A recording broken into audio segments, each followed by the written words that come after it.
اسی ماحول نے ادنا کو اعلیٰ کر دیا دیکھو۔ حضرت سیدنا مالک بن انس رضی اللہ تعالی عنہ کو بعد وفات کسی نے خواب میں دیکھ کر پوچھا ما فعل اللہ بک، یعنی اللہ عز و جل نے آپ کے ساتھ کیا سلوک فرمایا؟ کہا ایک کلمے کی وجہ سے مجھے بخش دیا گیا، اور وہ کلمہ جو سیدنا عثمان غنی صحابی مکی مدنی رضی اللہ تعالی عنہ جنازے کو دیکھ کر کہا کرتے تھے، اور وہ کلمات کیا ہیں؟ سبحان الحی الذی لا یموت، یعنی وہ ذات پاک ہے جو زندہ ہے، اسے کبھی موت نہیں آئے گی، لہذا میں جب بھی جنازہ دیکھتا یہی کلمہ کہتا، اسی کے سبب اللہ عز و جل نے مجھے بخش دیا۔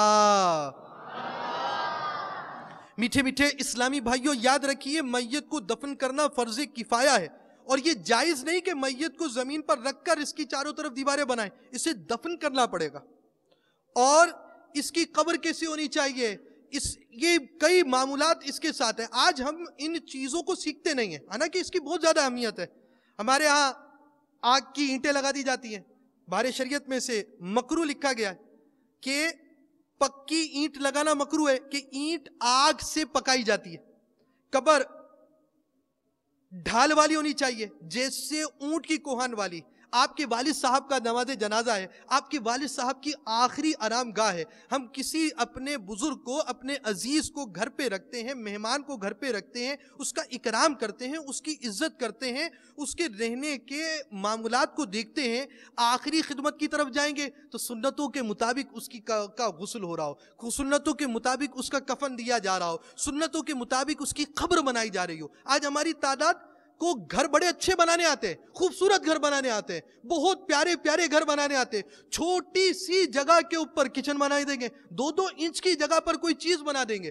آج کل کے معمار تعمیر کرنے والے افراد، کنسٹرکٹر اتنے زیادہ ایڈوانس ہوتے ہیں کہ چھوٹی سی جگہ پر لاکھوں روپے کی ڈیکوریشن کر اسے بڑا خوبصورت بنا دیتے ہیں۔ دماغ کی وجہ سے اتنا کچھ جاننے کے باوجود قبر سنت کے مطابق کیسی ہونی چاہیے، قبر کا کیا سائز ہونا چاہیے، قبر میں کس طرح دفن کرنا چاہیے، یہ ہماری تعداد کو معلوم نہیں ہوتا۔ اور جس کے ہاں انتقال ہوتا ہے اس کی تعزیت کو بھی نہیں جاتے، حالانکہ ایسے موقع پر صرف میت ہی کا لحاظ نہ رکھا جائے، میت کے ساتھ ساتھ وہ اقارب، عزیز و اقارب ہیں، ان کے بھی کچھ حقوق ہیں۔ کچھ حقوق مستحب ہوتے ہیں، کچھ واجب ہوتے ہیں، کچھ اچھی چیزیں ہوتی ہیں، کچھ شریعت نے لازم کیا ہوتا ہے۔ مستحب یہ ہے کہ تمام میت کے تمام اقارب کو تعزیت کرے، چھوٹا بڑے، مرد و عورت سب کو، مگر عورت کو اس کے محارم ہی تعزیت کریں۔ تعزیت میں یہ کہے اللہ تعالی میت کی مغفرت فرمائے اور اس کو اپنی رحمت میں ڈھانکے، اور تم کو صبر روزی کرے اور اس مصیبت پر ثواب عطا فرمائے۔ نبی کریم رؤوف الرحیم صلی اللہ تعالی علیہ وآلہ وسلم نے ان الفاظ سے تعزیت فرمائی، للہ ما اخذ واعطى وكل شيء عنده باجل مسمى، خدا ہی کا ہے جو اس نے لیا دیا، اور اس کے نزدیک ہر چیز ایک میعاد مقرر کے ساتھ، ہر چیز کا ایک ٹائم پیریڈ ہے۔ اسی ماحول نے ادنا کو اعلیٰ کر دیا دیکھو۔